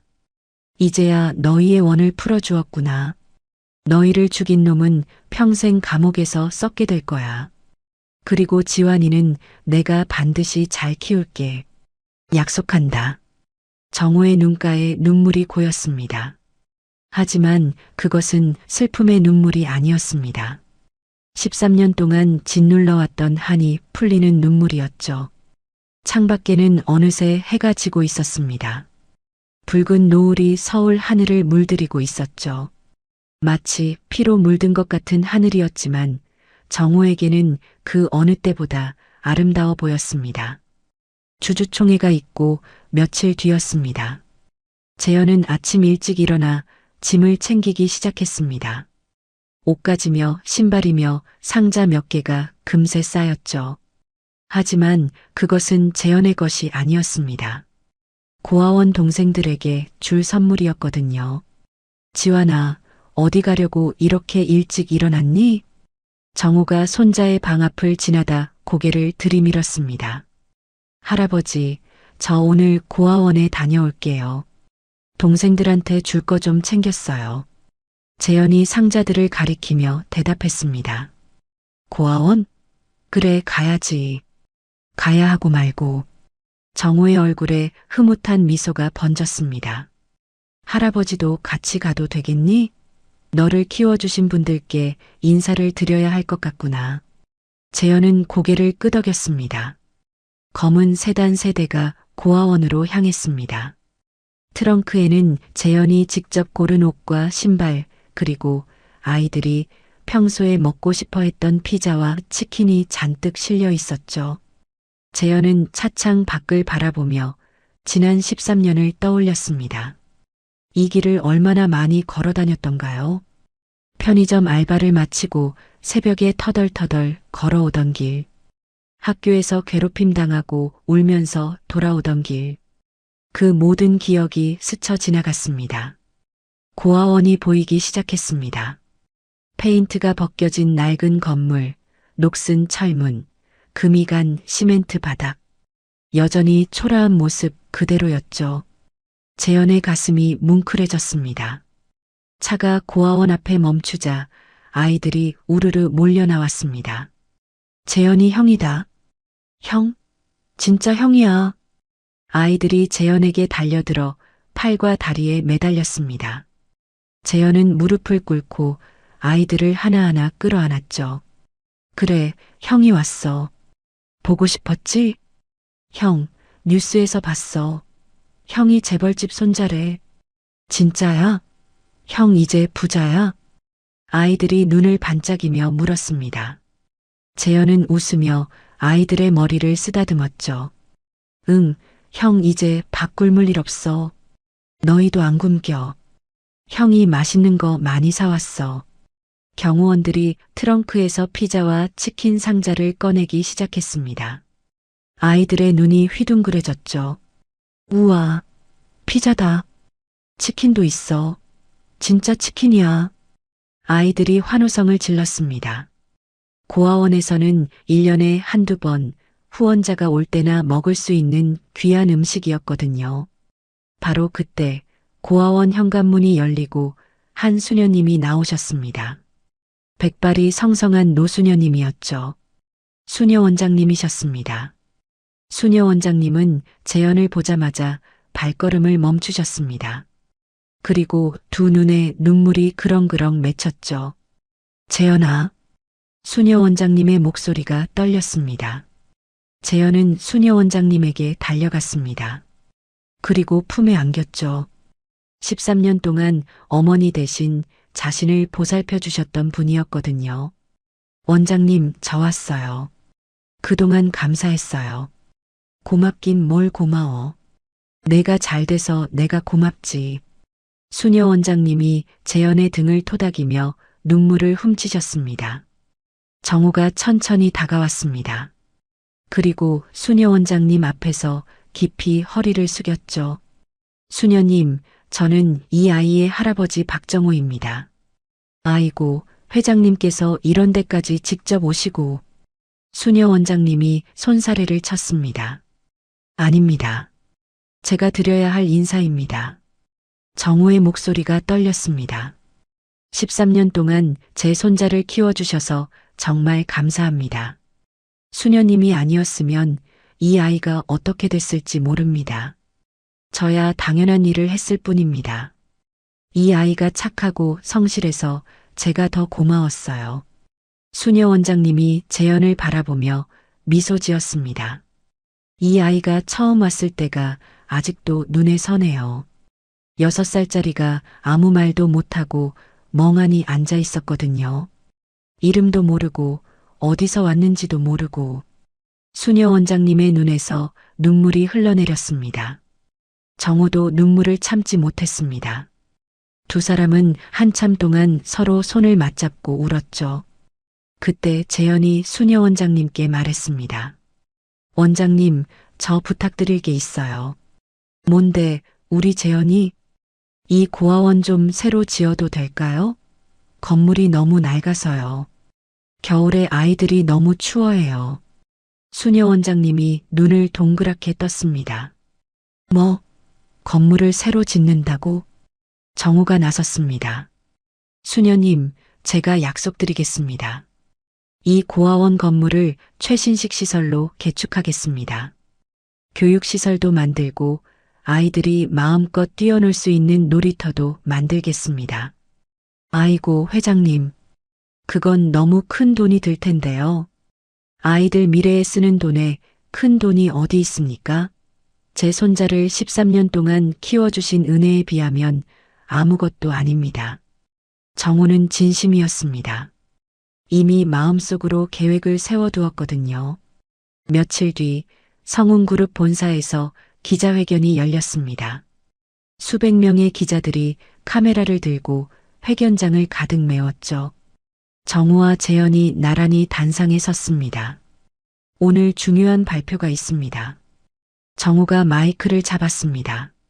성운그룹은 오늘부로 성운 꿈나무 재단을 설립합니다. 이 재단은 부모 없이 자라는 아이들이 학비 걱정 없이 대학까지 마칠 수 있도록 지원할 것입니다. 기자들이 술렁거렸습니다. 재현이 한 걸음 앞으로 나섰습니다. 카메라 플래시가 빗발쳤죠. 저는 고아원에서 13년을 살았습니다.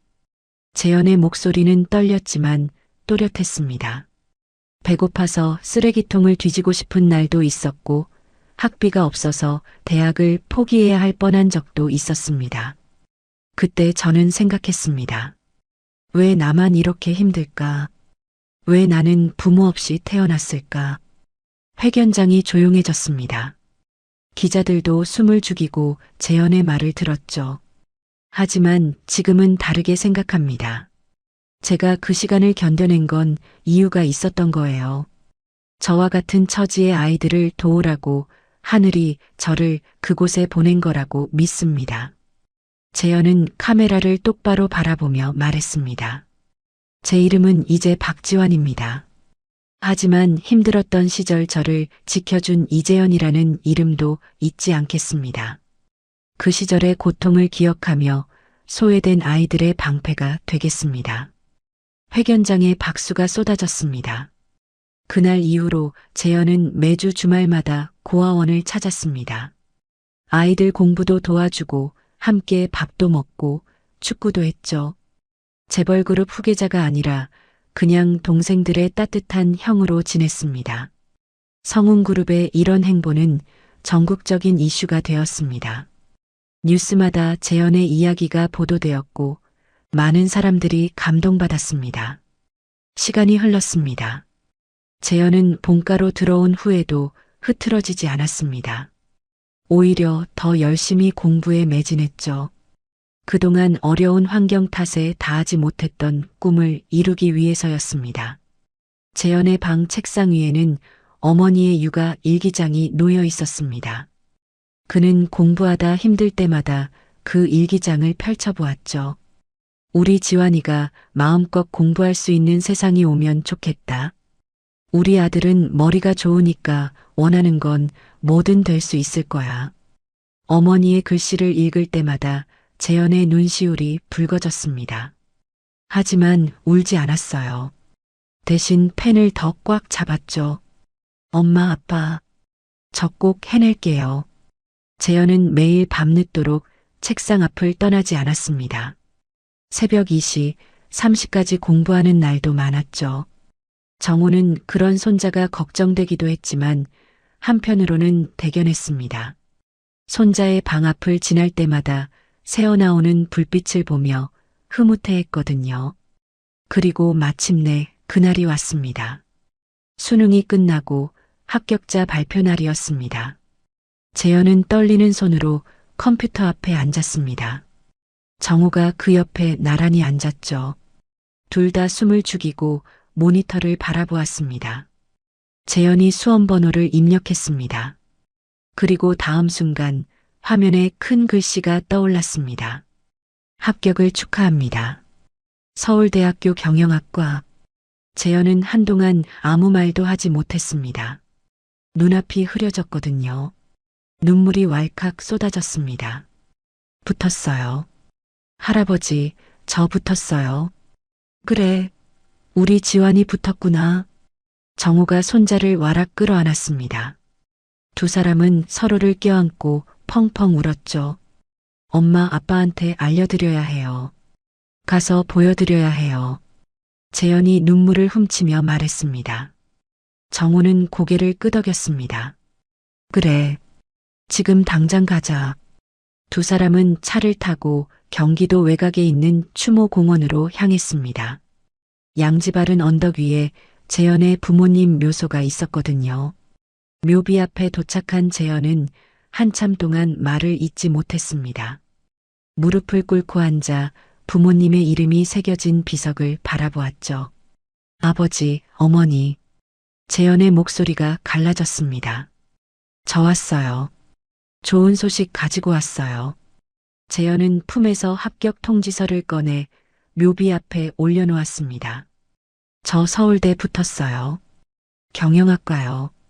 바람이 불어와 통지서가 살랑거렸습니다. 마치 부모님이 손을 뻗어 만져보시는 것 같았죠. 그동안 저 걱정 많이 하셨죠? 재현의 눈에서 눈물이 뚝뚝 떨어졌습니다. 두 분이 목숨으로 지켜주신 이 삶, 절대로 헛되이 살지 않을게요. 부끄럽지 않은 아들이 되겠습니다. 정호도 묘비 앞에 무릎을 꿇었습니다. 그리고 아들과 며느리의 이름을 손가락으로 쓰다듬었죠. 민준아, 수정아. 지환이가 이렇게나 장하게 컸구나. 내 아들이 서울대에 붙었어. 하늘에서 봤지? 정호의 눈에서도 눈물이 흘러내렸습니다. 이제야 내 마음의 짐을 조금 덜 것 같다.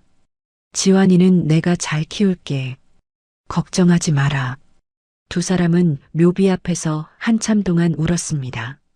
슬픔의 눈물이 아니었어요. 그리움과 감사가 뒤섞인 눈물이었죠. 며칠 뒤 성운 청소년 자립지원센터 개관식이 열렸습니다. 재현이 개관식 첫 번째 강연자로 단상에 올랐습니다. 청중석에는 고아원 아이들이 앉아 있었습니다. 눈을 반짝이며 재현의 말을 듣고 있었죠. 이곳은 홀로 서야 하는 아이들에게 비바람을 막아주는 지붕이 될 것입니다. 제가 할아버지께 받았던 기회를 이제 여러분과 나누겠습니다. 박수가 쏟아졌습니다. 저도 여러분처럼 혼자였습니다. 배고프고 춥고 외로웠어요. 누군가 손 내밀어 주길 바랐지만 아무도 없었죠. 재현의 목소리가 떨렸습니다. 하지만 지금 저는 여러분에게 손을 내밀 수 있는 사람이 되었습니다. 이곳에서 공부하고 꿈을 키우고 날개를 달아서 세상으로 나가세요. 여러분은 혼자가 아닙니다. 아이들이 환호성을 질렀습니다. 재현은 무대에서 내려와 아이들 사이를 걸으며 하나하나 안아주었죠. 정호는 청중석 뒤쪽에서 그 모습을 지켜보았습니다. 눈가가 촉촉해졌지만 입가에는 미소가 걸려 있었죠. 한편 박정식은 교도소에서 창살 사이로 하늘을 바라보고 있었습니다. 모든 죄가 밝혀져 무기징역을 선고받았거든요. 살인교사, 횡령, 배임. 그가 저지른 죄목은 끝이 없었습니다. 재현은 그를 미워하기보다 자신을 살려낸 부모님의 사랑에 더 집중하기로 했습니다. 과거의 분노에 매달려 봐야 자신만 힘드니까요. 그래서 그 분노를 내려놓았습니다. 완전히 용서한 건 아니었지만 적어도 더 이상 그 사람 때문에 자신의 인생을 낭비하지 않기로 한 거였죠. 2월, 재현의 고등학교 졸업식이 열렸습니다. 정우와 수녀 원장님, 그리고 고아원 동생들이 꽃다발을 들고 졸업식장을 찾았습니다. 재현은 졸업장을 받고 단상에서 내려와 그들에게 달려갔죠.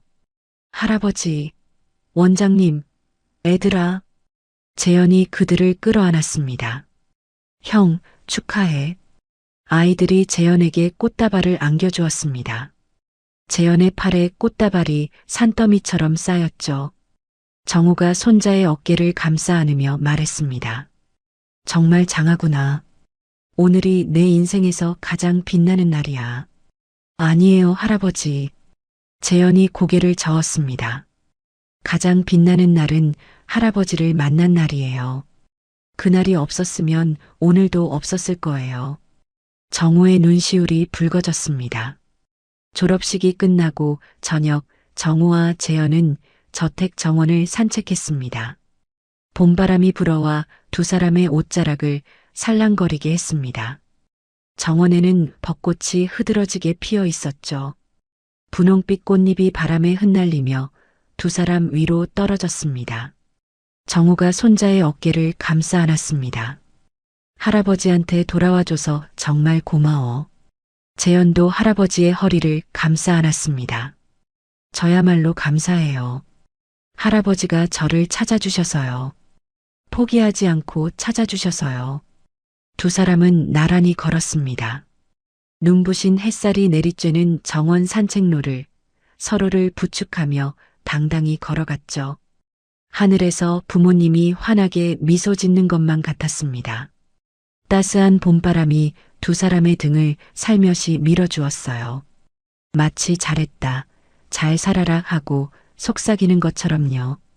길고 추웠던 겨울이 끝났습니다. 그리고 이제 찬란한 봄이 시작되었습니다.